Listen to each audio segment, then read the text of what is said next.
Test থেকে অবসর নিলেন বিরাট কোহলি। বিসিসিআইয়ের কাছে আগেই টেস্ট থেকে অবসর নেওয়ার ইচ্ছা প্রকাশ করেছিলেন। লাল বলের ক্রিকেটে তিনি যে আর খেলতে ইচ্ছুক নন একথা বোর্ডকে আগেই জানিয়ে দিয়েছিলেন কোহলি, কিন্তু বোর্ডের পক্ষ থেকে তাকে অনুরোধ করা হয়েছিল সিদ্ধান্ত পুনর্বিবেচনা করার জন্য। শেষ পর্যন্ত কিং কোহলি টেস্ট থেকে অবসর নেওয়ার সিদ্ধান্ত নিয়েই ফেললেন।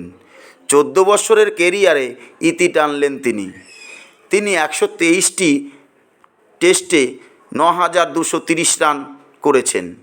গড় স্ট্রাইক রেট 46.85%। তিনি 30টি ইনিংসে 100 রান এবং 31টি ইনিংসে অর্ধশত রান করেছে। ভারতের সর্বকালের অন্যতম সেরা ক্রিকেটার হয়ে থাকবে ভারতবাসীর কাছে।